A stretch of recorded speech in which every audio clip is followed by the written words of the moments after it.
actually going to start this video here because this is the Star Wars room where all the Star Wars replicas, props, and blasters are made out of real metal, to scale. No way.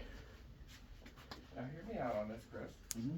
You take that and find a way to hook air to it and make it a paintball marker. Yep. Hey, the Star Wars blaster. Possibilities are endless, but my time ain't. That's the problem. Just that or Boba Fett's marker and what they're based on. Rocket launcher. Well, here's the sad thing. I can sell that for more money. If I make that a paintball gun, they won't pay it. I can make the non-functioning stuff cost more paintball guns. You know, paintball players won't spend on that. Gun's probably built like that's probably $1,200. If you had to put all the guts and make there we go. That thing'd be expensive. Paintball players won't. They won't. All right, let's go over here and take a look. Oh, well, I got big feet and hit the chair. All right, look at this.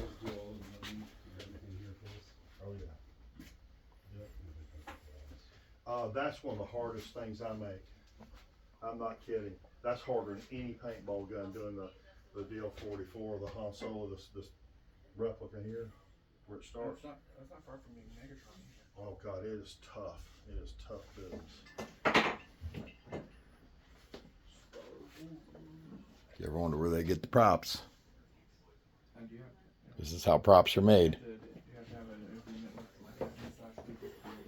All the Star Wars marker, or not markers, but guns. Well, I make stuff from the original film, which those are based off real guns. You know. Yeah. So, what's the finish on Wedge. Yeah, pretty much all Star Wars stuff ends up being black. The bowcaster. There's more helmets down there hiding. They build and assemble everything right here in the United States. They're authenticate. I mean, they're to every detail and scale. Props, weight. They are done right. And they're aluminum. They're not plastic, guys. They do these right. Yeah, these are. Everyone wanted a blaster. This is the Star Wars room And the Blaster real Factory. gun that's based off of is a World War I pre-war commercial broom handle Mauser. Which, in order for me to do these props, I actually have to find the vintage items that the original prop masters used to build the guns, and I laser scan them and reproduce them that way. They're not just guessed at. You know, the people that buy this stuff, that buy stuff from me for this, these are screen accurate builds. Yeah, these are not 3D printed. You want to go to blasterfactory.com if you want to get one of these guys. We are belly deep in the factory where they're actually making them here in the United States. Yes, I'm what they consider a Benji weapons. approved. I'm in kind of their weapons division. I don't dress out, but Yeah. This is absolutely incredible. You're the armor for the guys going out. oh man, you have no idea. Those guys that dress up, some of those 501st guys, the white armor guys, they have $10,000 in their costumes. Yeah. Yeah, it's cool. To be in the 501st, it has to be completely movie. You know, and the 501st used to play paintball. They used to play paintball. They would come out in Stormtrooper armor as a whole squad of them, and they would play paintball. Couldn't hit nothing, but they would play paintball. Well, if you've ever put on one of those helmets over there, you can't see out of them. They're terrible. That's always been the running joke with the. So they are really like government issue equipment then. Yeah. This is really cool. What do you think, Benji? Pretty cool. Was it you got the stormtrooper and the red shirt? Oh, I wish my son Garrett was here to see this and Wyatt. They would really like that, those two boys. Yeah. Yep.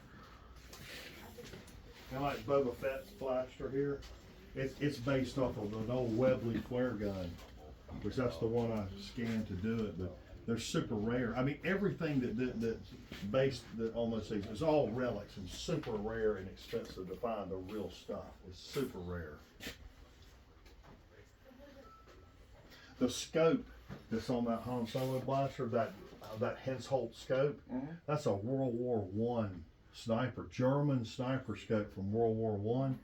Extremely rare. And over the years, I've acquired, in order for me to build these replicas, I have to find the real stuff. Those scopes are worth $7,000 to $10,000 if you find the right variant. So every time you find one of those pieces, not only is it rare, it's real expensive. So that's why people pay me to build these replicas, is because they're based and they're copies, they're exact copies of the real thing. So if you're cleaning out the basement and find something interesting like that, Yeah, check and see if it was part of the Star Wars movies. yeah.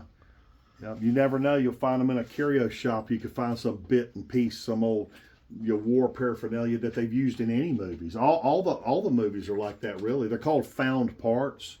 Prop masters find whatever to build all that stuff you see. You know? I mean, the original lightsabers were camera flash tubes, They were, yeah. right? Something like that. Yep. Might not have that right, but something kind of close. I've got those somewhere here too. Yeah. So, yeah. Forget where that is. It's in school. Q, you look a little impressed. Pretty cool, Minion. Are we doing pat downs? Yeah, we might have to take the boys, turn them upside down, and shake them here in a minute. Don't worry about the boys. It's We're gonna take 4 of us to turn Q upside down. Hey, Sean. All right. Did you touch it? Sean. No, but I looked. What is that, Sean? What is that, Benji? Oh, yeah. Oh, let's get out of the man's way. Sorry, you guys are good. Make a hole. For Chris. He's right there. I don't know where my Graflex is, the old flash gun. You know, the you know in the old movies you see the old news reporter with the big giant camera and it's got the tube and the Yep. flash over here. Well, those flash guns they turned into lightsabers. Now this was kind of a unicorn. It's Obi-Wan Kenobi's flash, his lightsaber from the A New Hope, has some really interesting stuff on it. You know, part of an old Hales grenade, piece of a Graflex. That is a booster off the end of a Browning machine gun, and that is an old sync knob that is super rare to find. So everything on this is super rare. This right here is really the one of the unicorns. Just finding that, there's probably 30 of those in the world or something. Cause Well, hello there. yeah, hey, this is off of an old World War II Meteor jet fighter. That engine that you get these off, that's a balance pipe. More You know. elegant weapon from a more civilized time. Yeah, Guys, so right there. finding all the pieces to that is really serious collector stuff. And even on the Han Solo build, this item right here, I probably know 3 people in the world that got one of these that's actually worth looking at because they're battlefield finds. It's a MG81 German machine gun flash hider. And that is super rare. I mean, just incredibly rare. But Hey, that's the muzzle on the front of the DL44. Hey, King George, hopefully you've watched the video to this point.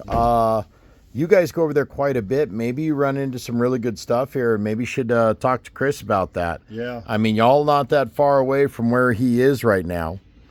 You're all in Georgia, so it ain't that far. And maybe you two had to link up on some of the stuff that you might be linking for, Chris. Oh, good gosh, man. You just got to know what you're looking for when you're Yeah. looking for this kind of stuff. Well, they're the Diggers. That's Are they? KG and Ringy from the TV show The Diggers. Yeah. And that's what they do is they metal detect for all sorts of cool relics like this, and they're Most of awesome the- guys. Most of the stuff that ends up on these things is from World War I, World War II, and it's overseas, Yeah. unfortunately. And you also might talk to him Yeah. about maybe milling you some special lures, buddy. Lures. Fishing lures. Oh, I hadn't got into You that. never have the patience for fishing. I'm going to... Oh, those look like prototypes in there, so I'm not going to walk in there with the filmer. They'd have to jump out the boat. Don't get me on TikTok. No, I'm just kidding.